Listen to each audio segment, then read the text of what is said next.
më të bukur atje, por që nuk i kishte shkëputur asnjëherë fijet me Shqipërinë. Dhe përmes ish avokatit të familjes Pëllum Petritaj arriti të falsifikonte sipas hetimeve të deri tanishme të SPAK dhe për këtë arsye ka pasur kontrolle, një hetim që tash i nisur 1 vit e gjysmë më herët, dhe un kam më pas një pikë pyetje edhe me këtë çfarë po ndodh tani. Dhe pasi falsifikon dhe dyshoj që ka falsifikuar pjesën më të madhe, i ka kaluar në transaksione tek persona të 2 të 3 dhe në finale fare kanë shkuar deri tek ajo që është projekti që u hodh ideja nga Zharet Kushner. Pra i ka shitur. Patjetër, pra ka shitur pronat që ai ka përfituar përmes falsifikimit. Me ndihmën e njerëzve të drejtësisë në atë kohë, sepse nuk janë pronat falsifikuara sot. Dhe çfarë do duhet kishte bërë qeveria shqiptare, dhe në fakt në të drejtë qytetarët i kërkojnë sot llogari e Tiranës.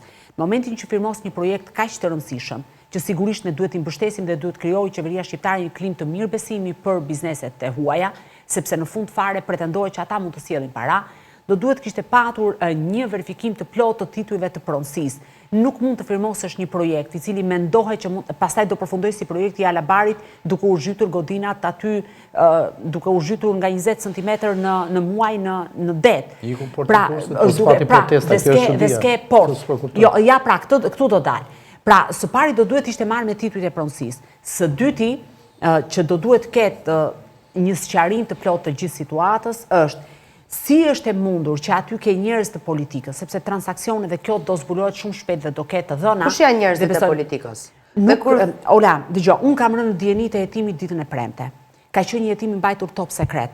Dhe pa e menduar asnjëherë që do të vinte kjo historia dhe fakti që vjen tani mua më duket sikur diçka po ndodh. Se çfarë po ndodh, kjo gjëja mendoj që është më e madhe. Çfarë nuk pajtohem me çfarë është thënë në rrjetet sociale, ka të bëjë pikërisht me faktin që po vinë izraelitët, po pushtojnë, këto janë narrativa komplet skandaloze dhe që nuk duhet të qëndrojnë. Nuk kemi ndasi izraelit, muslimane e tjera me radhë. Ne duhet të ndalemi te fakti. Çfarë ka bërë qeverisja e Edi Ramës në 14 vjet për të sheshuar historinë e pronave? Çfarë kanë bërë institucionet tona për të zbardhur një skemë masive të tjetërsimit të pronave? Kush janë aksionerët? Sepse duhet kemi parasysh, kompania e cila ka marrë lejen për të ndërtuar aty, është një kompani e cila zotërohet nga një shtetas holandes, por që është i naturalizuar holandes, është rus në origjinën e vet, dhe një shtetas bulgar. Por nga ana tjetër, kjo kompani, përmes disa kompanive të tjera, po të shikosh në Open Data Albania e ke, zotërohet në finale fare nga Deutsche Management Trust, që është një trust holandes, dhe që në atë kompani janë 5 shtetas shqiptar, të cilët çfarë kanë bërë? Kanë se cili prej tyre zotron nga 24%, 4 prej tyre, dhe i 5 zotron 4%. E pse e ka bërë këtë gjë? Pra ata po e mbrojnë veten offshore që të mos identifikohen dhe zbulohen emrat, sepse ligji i mbron nëse nuk kanë më shumë se 25%. Pra ne sot që flasim nuk e dim kush janë zotruesit e Zvërnecit. Pra ne nuk e dim, sepse ligji i mbron. Pra kanë përdorur dhe qeveria shqiptare duhet të jap fund, dhe kur them qeveria shqiptare, Edi Rama dhe kushdo kryeminist në të ardhmen duhet të jap fund historisë që ne duhet japim pronat e Shqipërisë tek kompani të cilat janë në offshore, sepse ne nuk dim kush janë përfituesit fundor. Dhe ligji, sado që të përpiqet një prokurori, e ka të pamundur të mësoj. Më dëgjuat kur e citova reagimin e fundit të Ramës? Ndaj për këtë flet pra. Në momentin kur ta kemi të qartë të gjithën, ne do të flasim dhe do t'ja bëjmë publike të gjithve, por nuk ka ende një projekt dhe protestuesit kërkojnë anullim projektit. Ola, po flas për 2 gjëra komplet të ndryshme. Po të them, kompania që do zhvilloj Zvërnecin, në finale fare ka 5 emra shtetas shqiptar, të cilët ne nuk i dim, të cilët janë anonim ndoshta anonim dhe për vetë Edi Ramën. Dhe prandaj sepse janë offshore, Ola, pra kemi vajtur ne të 5, kemi 4 nga ne, nga 24%, personi 5 ka 4%. Atëherë dim ne se kush është, aty mund të jetë një politikan.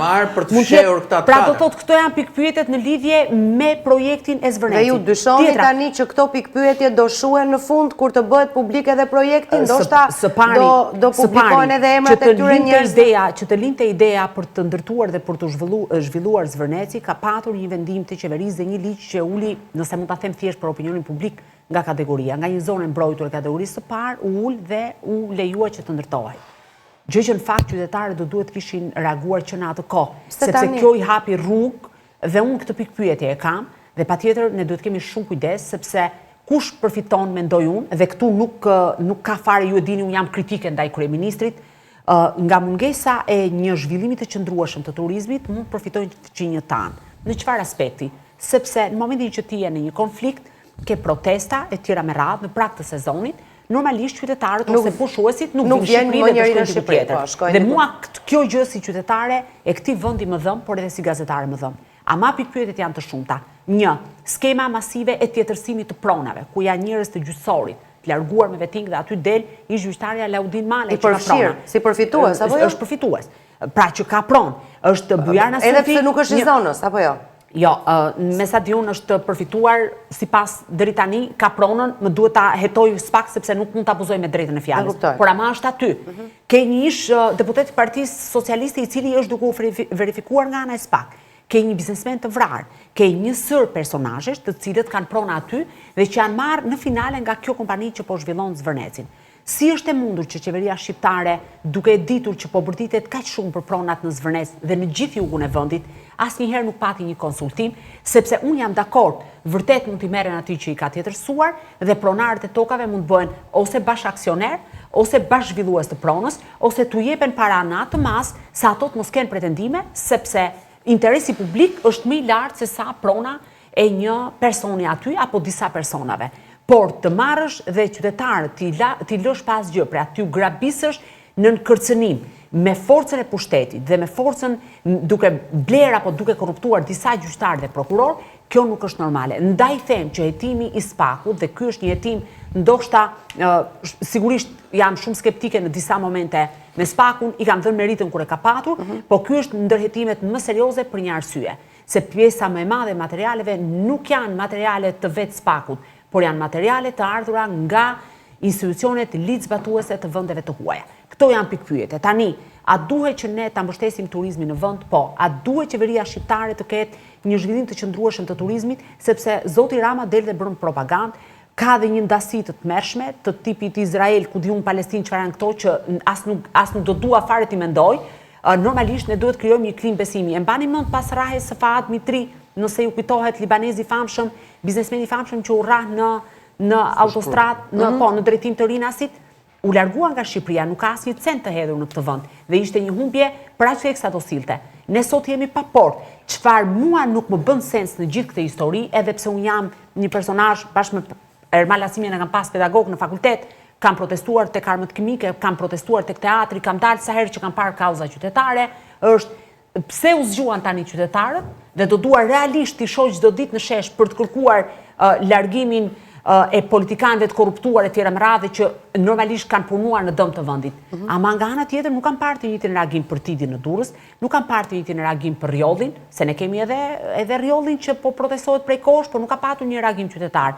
Nuk kam parë një reagim për Alabarin, na është vjedhur porti, na është shkatruar porti më i madh, porta më e madhe hyrëse, ne jemi pa port sot. Dhe ne nuk e dim nëse do të kemi një port. Ne nuk e dim nëse do të ketë më anije që do zbarkoj aty, ndërkohë që mund të shkoj i gjithë fitimi në Greqi.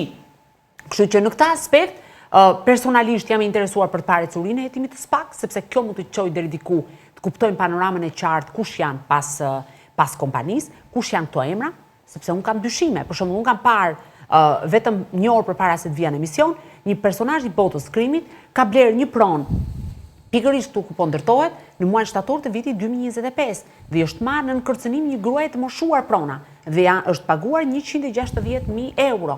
Pra, çfarë dua të them me këto? Janë shumë pak në raport me gjën e madhe, por këto janë të gjitha pikpyetjet që mua më bëjnë të dyshoj këto dy momente që normalisht do duhet të sqarohen. A inkurajoj çdo qytetar që të protestojë për vjedhje dhe me këtë fjali do ta mbyll. Po duhet protestohet edhe për koncesionin shëndetësi, edhe për vjedhjet në rrugë, edhe për Tidin në Durrës, edhe për portin, edhe për Rjollin, edhe për 1 milion probleme që ka ky vend. Por ndoshta me të drejtë Ermal Asimja thotë që kjo është pika e vlimit sepse qytetarët janë zhgënjur dhe ndoshta kjo i ka bashkuar të gjithë trinjtë dhe trejat të dalin në shesh. Jo, po.